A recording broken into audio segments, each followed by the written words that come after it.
நிச்சயமாகும் தேதியிலே உன் வேதனைகள் பனி போலே நீங்கிவிடும். அம்மா என்னோட பிரஷும் பேஸ்டும் எடுத்துட்டு வாமா. சரிடி பிரியா, இதை எடுத்துட்டு வரேன்டி. ஏய் பிரியா, உன்னோட பிரஷ் காணவே காணலையே, எங்க வச்ச நீ? அம்மா நேற்று காலையில பிரஷ் பண்ணிட்டு அத்தை கிட்ட தான் கொடுத்தேன் நானு. அத்தை எங்க வச்சாங்க? எப்பயும் வைக்கிற இடத்துல வைக்கலையா, வேற எங்கன்னா வச்சுட்டாங்களா நான் தெரியலையே. தெரியல பிரியா, அத்தை கிட்ட ஃபோன் பண்ணி கேட்டாதான் தெரியும்னு நினைக்கிறேன். எங்க வச்சிருக்கான்னு தெரியல. இரு பிரியா, நான் அன்னைக்கு ஃபோன் பண்ணி உன் பிரஷ் எங்க வச்சாங்க நான் கேட்கறேன். இரு. அம்மா சரி விடு, இதுக்கு எதுக்கு ஃபோன் பண்ணிட்டு இருக்கிற? காலையில ஃபோன் பண்ணுவாங்க. சரி விடு, வேற பிரஷ் வாங்கிக்கலாம். ஏய் பிரியா சும்மாரு, என்ன அப்பப்போ ஒரு பிரஷ் வாங்குவாங்க? நம்ம குடும்பத்தோட நிலைமை உனக்கே தெரியல. நான் வேற பிரஷ் வாங்கிக்கலான்ற. அந்த பிரஷ் வாங்கி எத்தனை நாள் ஆகுது? 3 நாளாவது தான் ஆகுது. சரி உனக்கு புதுசா ஒரு பிரஷ் இனிமே சரி இங்க தனியா இருக்குன்னு சொல்லிட்டு உனக்காக புதுசா வாங்கினது தானே அந்த பிரஷ். அது தூக்கி போட்டு பாஸ் வாங்க சொல்றீ நீ? இரு நான் ஃபோன் பண்ணி கேட்கறேன். சரிம்மா சரி, ஃபோன் பண்ணி கேளு. அப்புறம் கலைவாணி அக்கா எப்போ வராங்கன்னு கேளுங்க அம்மா. சரி நானே கேட்கணும் தான் நினைச்சிட்டு இருந்தேன். நல்லா ஞாபகப்படுத்திட்டேன். நேற்றே கிளம்பும் சொல்லிட்டு தான் போனாங்க. இந்த மாதிரி நாளைக்கு வந்து கலைவாணி அனுப்புறேன் அப்படி சொன்னாங்க. சரி நான் இரு ஃபோன் பண்ணி கேட்கறேன் நான். அம்மா ரிங் போகுதா? காலையில அவங்க ஏதாவது வேலையா இருப்பாங்கம்மா. நீ வேற ஃபோன் பண்ணி டார்ச்சல் பண்ற. ஏய் பிரியா சும்மா இருடி, நீ வேற டார்ச்சல் பண்றாங்க. இரு அண்ணி எடுத்துட்டு வா. இரு. ஹலோ அண்ணி, நான் ராணி பேசுறேன். தெரியுது சொல்லு ராணி, என்ன விஷயம்? காலையில ஃபோன் பண்ணிருக்க? அது ஒண்ணும் இல்ல, நீ சும்மா தான் போட்டேன். சரி நைட்டு எப்போ போனீங்க நீங்க? சாயந்தரம் கிளம்புனீங்க 5 மணிக்கு. இருங்க தங்கிட்டு போங்க, நாளைக்கு போங்க அண்ணா. நீங்களும் அண்ணன் கேட்கவே இல்லை. ஐயோ வீட்டுல கலைவாணி தனியா இருக்கா அப்படின்னு சொல்லிட்டு கிளம்பிட்டீங்க. சரி இந்த பிரியாவோட பிரஷ் எங்க நீ வச்சு? நீ தான் காலைல வாங்கி வச்சியாமே. பிரியா பிரஷ் பண்ணிட்டு உங்ககிட்ட தான் கொடுத்தானா? நீங்க தான் இங்கே வச்சிங்களாமே. எங்க வச்சிங்க? நாங்க எல்லாரும் பிரஷ் வச்சிருக்கோம், அங்க வைக்கலையா நீங்க? எங்க நீ வச்சிருக்கீங்க? நான் தேடி பார்த்துட்டு வீட்டை வந்து பிரஷ் காணாண்டி எங்கன்னு கேட்டேன். இந்த மாதிரி அத்தை கிட்ட தான் நான் கொடுத்தேன் அப்படின்றான். அதான் சரி உங்களை கேட்கறதுக்காக ஃபோன் பண்ணான். நீ வேலையா இருக்கீங்களா? சரி விடு ராணி, இதுல என்ன இருக்கு? இப்பதான் காஃபி போட்டு உங்க அண்ணனும் குடிச்சுன்னு இருக்காப்ல, நானும் இதை பக்கத்துல உட்காந்து குடிச்சுன்னு இருக்கேன். அதே சரின்ட்டு பார்த்தா நீ ஃபோன் போடுற. ராணி அதோட பிரஷ் எங்க வச்சுன்னா அங்க குடிக்கிறதுக்கு தண்ணி பிடிச்சி வச்சிருக்கல குளத்துல, அது பக்கத்துல ஒரு ஸ்லாப் மாதிரி ஒண்ணு இருக்கு, அங்கதான் வச்சேன் நானு. நான் எடுத்துட்டு வந்து இங்க பிரஷ் வைக்கிற இடத்துல தான் வைக்காம பார்த்தேன். அதுக்குள்ள ஏதோ ஒண்ணு எங்கேயோ போறேன், இது வீட்டுக்காரனோ கூட்டாரு நினைக்கிறேன். அப்ப அங்க வச்சுட்டு வந்துட்டேன் நான். அங்கதான் இருக்கும் பாரு ராணி. சரி அண்ணி, நான் பார்த்து எடுத்துக்கிறேன். அதுக்கு தான் சரி ஃபோன் பண்ண நான். சரி வச்சிருவா. அம்மா உன்கிட்ட என்ன சொன்ன? நீ போனை வைக்கிறேன்ற. கலைவாணி அக்கா எப்போ வராங்கன்னு கேட்க சொன்னேன். மறந்துட்டேன் பிரியா. சரி இதை கேட்கறேன். அண்ணி உன் பொண்ணு கலைவாணி என்ன பண்ணிட்டு இருக்கிறா? ராணி கலைவாணியா? அவ அப்பதான் ஏந்து பிரஷ் பண்ணிட்டு போய் குளிச்சுட்டு இருக்கிறா. அப்புறம் அண்ணி ஏன் கலைவாணியை பத்தி கேட்டனா? நீங்க சாயந்தரம் என்ன சொல்லிட்டு போனீங்க? இருங்கன்னு சொன்னதுக்கு இல்ல நாங்க போயிட்டு கலைவாணி அனுப்புறோம், கலைவாணி உனக்கு கூட இருப்பா, எல்லாத்துக்கும் துணைக்க வேலை செய்யறதுக்கெல்லாம் அப்படின்னு தான் சொன்னீங்க. அதுதான் கேட்டேன் நானு. கலைவாணி வராளா? எப்போ வரா? வரராணி வரதான் சொன்னா. நேற்று நைட்டே பேசணும், காலைல போறேன்னாலே. குளிச்சுட்டு வந்து காஃபி சாப்பிட்டு அப்புறம் டிஃபன் செஞ்சு கொடுத்தேன். சாப்பிட்டுட்டு ஒரு 11 மணிக்கு வந்து சேருவான்னு நினைக்கிறேன். இங்க ஒரு 9 மணிக்கு பஸ் ஏறுவா. அங்க ஒரு 11, 12க்குள்ள வந்துருவாங்க. எப்படின்னு தெரியல. சாப்பாடு செய்யணும், சாப்பாடு செஞ்சுட்டு என்னென்ன கிளம்புறத பொறுத்தா இருக்குது. ஒரு மதியத்துக்குள்ள வந்துருவா ராணி. சரிங்க அண்ணி, அதுக்கு தான் நான் கேட்டேன் நான் எப்போ வரேன். எதுதான் இந்த பிரியா தான் கேட்க சொன்னான். கலைவாணி அக்கா எப்போ வராங்க, கலைவாணி அக்கா எப்போ வராங்கன்னு. அதான் சரின்ட்டு கேட்க ஃபோன் பண்ணேன். சரி அண்ணி நான் வைக்கிறேன். அது கிளம்ப உடனே எனக்கு ஃபோன் பண்ணுங்க. வீட்டுல இருந்து கிளம்பும் போது கலைவாணி எப்போ கிளம்புறான்னு எனக்கு ஃபோன் அடிங்க. ஏன் ராணி? என் பொண்ணு அங்க பஸ் ஸ்டாண்ட்ல வந்து இறங்கினோடனே கார் வச்சு உங்க வீட்டுக்கு எடுத்துன்னு போறேன். என்ன நீ பேசிட்டே இருக்கும் போது எனக்கு கிண்டல் பண்றீங்க? நான் கார் இல்லாம வச்சிருக்கிறேன் நானு. எப்ப கிளம்புறா எப்போ வருவான்னு தெரிஞ்சுக்கிறதுக்காக தான் கேட்டேன் நானு. வேற ஒண்ணும் இல்ல நீ. சரி நான் போன் வைக்கிறேன். என்ன ராணி கோச்சிக்கிட்டியா? சும்மா தான் சொன்னேன் நானு. அதெல்லாம் ஒண்ணும் இல்ல நீ, நான் எதுவும் கோச்சிக்கல நானு. சரி போன் வைக்கிறேன். என்னம்மா என்ன? கலைவாணி அக்கா எப்போ வராங்களா? பஸ் ஏறிட்டாங்களாமா? என்ன பிரியாணி காலையில பஸ் ஏறுவாங்க? இப்பதான் கலைவாணி குளிக்கிறாளாம். அப்புறம் குளிச்சுட்டு சாப்பிட்டுட்டு 11 மணிக்கு வேலை கிளம்புவாளாம். அப்புறம் ஒரு 11, 12 மணிக்கு வீட்டுக்கு வருவாளாம். அதான் சொன்னாங்க உங்க அத்தை. சரிம்மா என்ன ஏதோ கிண்டல் அடிக்கிறாங்க நீங்க? என்ன அத்தை கிண்டல் அடிக்கிறாங்க உங்ககிட்ட? ஆட அது ஏன் பிரியா கேக்குற? என் அண்ணி என்ன நிலைமை தெரிஞ்சுக்கிட்டே நல்லா கிண்டல் பண்ணி பேசுறாங்க. என்ன பண்றது, வெளியே பார்த்து சிரிக்கிற மாதிரி தான் இருக்கிறாங்க. ஆனா மனசுக்குள்ள என்னமோ வச்சுக்கிட்டே என்கிட்ட பேசுறாங்க. என்ன பண்றது, என்னோட நிலைமை அந்த மாதிரி இருக்குது. யார சொல்லி என்ன பண்றது சொல்லு? கலைவாணி எப்பா நீ வருவா? வீட்டுல இருந்து கிளம்புறதுக்கு அப்புறம் சொல்லு அப்படின்னதுக்கு, ஏன் என் பொண்ணு கலைவாணி பஸ் ஸ்டாண்ட் வந்தானே இன்ன கார் வச்சு நான் உன் வீட்டுக்கிட்டு போறேன் அப்படின்ற அவங்க அத்தைக்காரி. என்ன பண்றது? என்னம்மா ஏன் பேசிட்டே இருக்கும்போது சோகமாயிட்டேன்? என்னம்மா? அது ஒண்ணுமில்ல பிரியா, நாம ஏதோ கஷ்டப்பட்டு கிடக்குறோம். ஏதோ வாடகை வீட்டுல உட்காந்து நிறைய கடலாம் வச்சுக்கின்னு அதை கட்டணுமா இதை கட்டுறதா எதை கட்டுறதுன்னு தெரியாம உங்க அப்பங்காரன் இந்த மாதிரி இருக்கிறான். எவ்வளவு கஷ்டத்தை நான் அனுபவிச்சுன்னு இருக்கிறான். ஆனா உங்க அத்தை எங்க அண்ணனை கட்டிக்கின்னு சந்தோஷமா இருக்கிறான். சந்தோஷமா இருக்கட்டு, நான் ஒன்னும் சொல்லல. ஆனா என்ன அப்பப்ப நக்கலா பேசி சிரிக்கிறான் அவன் அத்தைக்காரி. பாரு, நான் என்னமோ படிப்பறிவு இல்லாதனால உங்க அப்பனை கட்டிக்கின்னு இவ்வளவு கஷ்டப்படுறேன் நானு. நீ எல்லாம் கண் கூட அதை பாக்குறதானே? நீ நல்லா படிச்சு பெரிய ஆளாகி நல்ல கவர்மெண்ட் ஜாபுக்கா போய் நல்லா சம்பாதிக்கணும். என்ன நீ கடைசி காலத்துல பாத்துக்கணும். நீ வாக்கப்பட்டு போற இடத்துல புருஷன் நம்பி இல்லாம நீ கையில சம்பாதிக்கணும், கை நிறைய சம்பாதிக்கணும். எந்த கஷ்டம் வந்தாலும் புருஷனே இல்லாம தனிச்சு சுயமா நிக்கணும். நீ என்ன அதுக்கு தானே அவனை நல்லா படிக்க வைக்கிறேன். நான் எவ்வளவு கஷ்டப்பட்டாலும் நீ நல்லா படிச்சு முன்னேறணும் தான் நான் நினைக்கிறேன். அண்ணன் ஏதோ படிக்க வச்சேன், அவனுக்கு படிப்பு வரல. அவன் தான் சரி இந்த மாதிரி இருக்கிறான். அவனும் ஒரு கட்டத்துக்கு மேல நல்லா தான் ஆயிடுவான். அவன் இப்போ ஏதோ சுத்தின்னு இருக்கான், வயசு பையனா இருக்கிறான். அதனால அந்த மாதிரி இருக்கிறான். நீ நல்லா படிக்கணும்னா? சரிம்மா, எனக்கு எல்லாமே புரியுது. எனக்கு ஒன்றும் புரியாம இல்ல.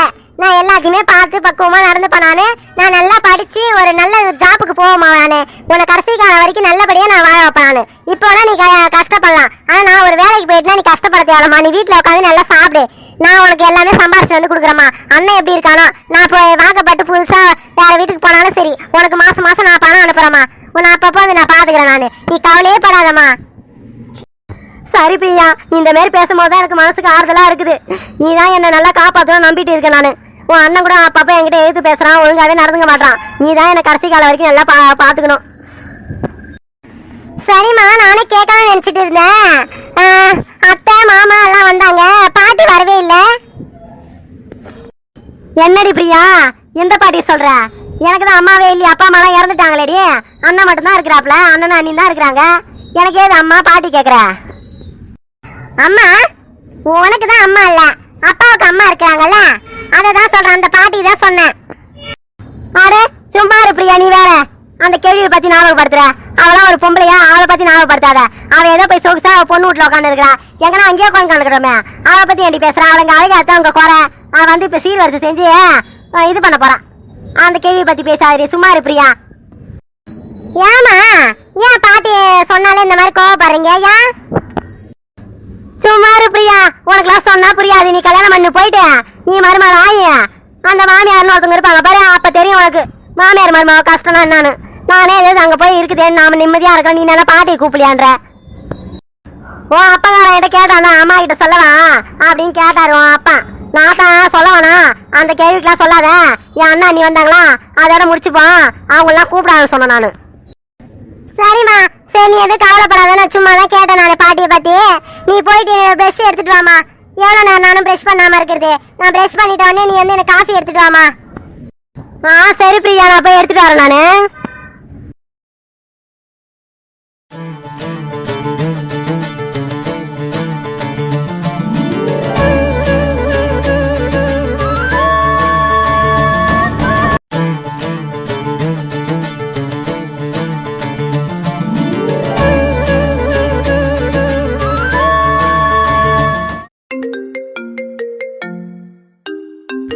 என்னது இது? ரம்யா போன் பண்றா? காலையில போன் பண்றா ரம்யா.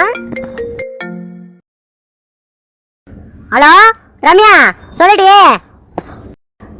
என்ன சரவணா போன் எடுக்க இவ்வளவு நேரம்? உனக்கு தூங்கிட்டு இருக்கியா நீ? ஆமா ஆமா சொல்லு ரம்யா, தூங்கிட்டு தான் இருக்கேன் நானு.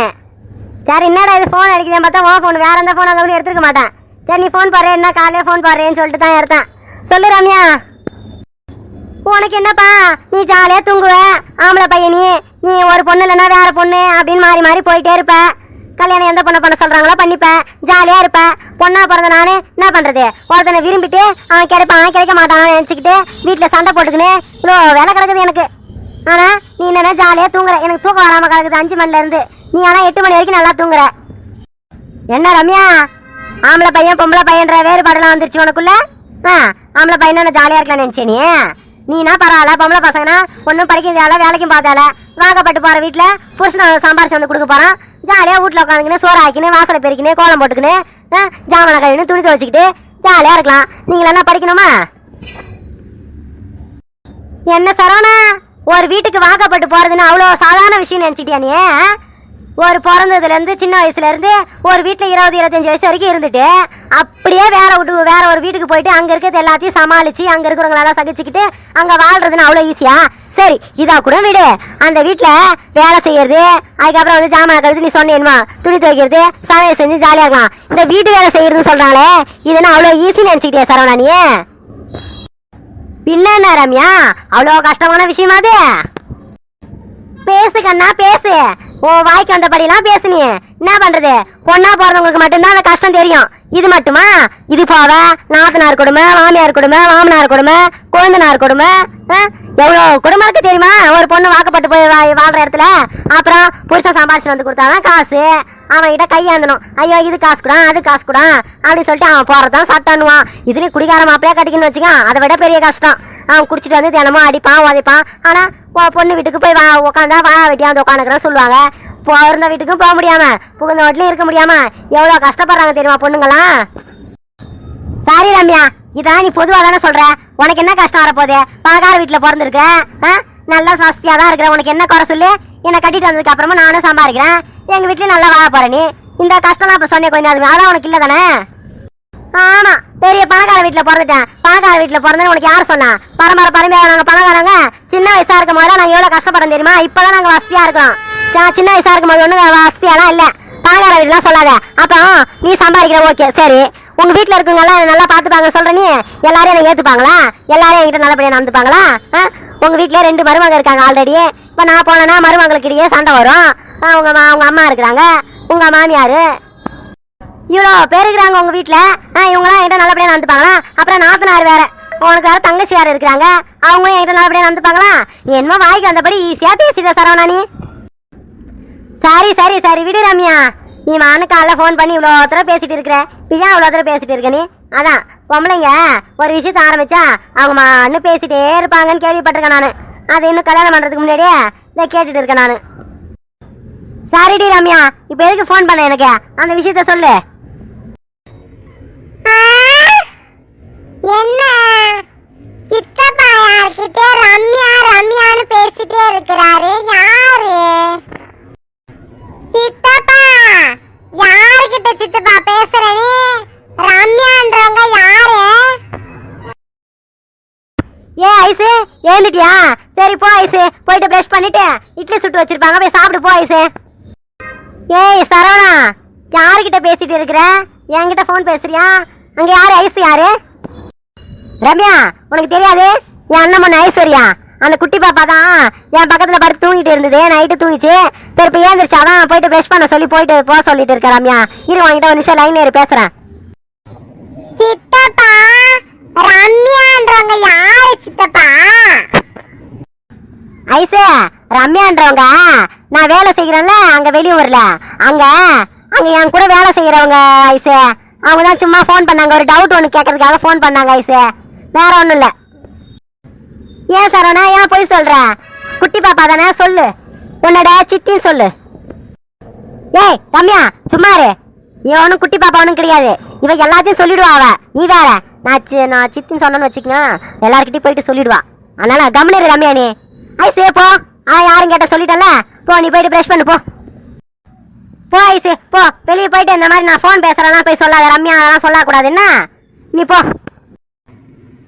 சித்தப்பா நான் சொல்லுவேன், சொல்லக்கூடாதுன்னு சொன்னீங்கன்னா அதுதான் நான் சொல்லுவேனே.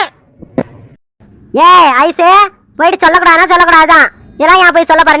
நீ போயிட்டு பிரஷ் பண்ணி போய் இட்லி சாப்பிடு போ. சரி சித்தப்பா, நான் சொல்ல மாட்டேன். பாத்தியா ரம்யா, நீயே கேட்டியா? நான் சொல்லக்கூடாதுன்னு சொல்றேன், அப்பதான் அந்த பாப்பா பாரு நான் போய் சொல்லுவோம் தான் அப்படின்னு சொல்றது. பாத்தியா, அதுக்கு தான் சொன்னேன். நான் சித்தி ஏன் சொன்னேன்னு வச்சுங்க, அவ்வளவுதான். சரி சார், நான் விடு. நான் இப்ப என்ன சொல்ல வேணா அதே மறந்துட்டேன் பாரு. அப்புறம் இன்னைக்கு நிச்சயதார்த்த நாள் குறிக்க போறாங்களாம். மதியமா இது 4 நேரம் எல்லாம் பார்த்து இன்னும் தேதியை முடிவு பண்ண போறாங்களாம். அதான் எனக்கு பக்குன்னு இருக்கு. அதுதான் சரி உனக்கு ஃபோன் பண்ணி என்ன முடிவு எடுத்திருக்க, என்ன பண்ணவ ஏது பண்ணவன்னு கேட்க தான் ஃபோன் பண்ணேன். உங்க வீட்டுல பேசிட்டியா நீ? இருடி ரம்யா, இன்னைக்கு ஞாயிற்றுக்கிழமை தானே, நான் இதுக்கப்புறம் தான் ஃப்ரீயாக பேசணும் அம்மா கிட்ட. எங்கள் பூமாரி அம்மா கிட்டலாம் பேசுகிறேன் நான். சரி சரி, இந்த ஐஸ் யாரோ போயிருக்கா, யார்கிட்ட ஏதாவது சொல்லிட்டு யாராவது வர போகிறாங்க, நான் ஃபோனை வைக்கிறேன். சரி சார், நான் சீக்கிரமாக என்னென்ன முடிவு என்கிட்ட சொல்லு. இவங்கம்மா நிச்சயதார்த்த தேதி குறித்து அப்போ நிச்சயதார்த்த ஏற்பாடுலாம் பண்ணுவாங்க, அதுக்குள்ளே நான் தடுக்கணும் எல்லாத்தையும். நீ என்ன பதில் சொல்கிறியோ அதில் தான் இருக்கு. நீ மானி என்னை காக்க வைக்காத சரவணா. சரிடி ரம்யா, நான் இன்னைக்கு பேசிடுறேன். நான் பேசிட்டு உனக்கு அப்புறமா ஃபோன் பண்ணுறேன். சரி சரவணா, நானும் ஃபோன் வைக்கிறேன். இந்த ஐஸ் வேற யார்கிட்ட போய் ஏதாவது சொல்ல போறாளான்னு தெரியல. இவ்வளோ நேரம் பக்கத்தில் படுக்க வச்சு பெரிய தப்பா போச்சு. நாளிலேருந்து இனிமேட்டு படுக்க வைக்கக்கூடாது கூட. சரி சரி, அங்கேனா போய் ஏதாவது சொல்கிறாங்களான்னு போய் பார்ப்போம்.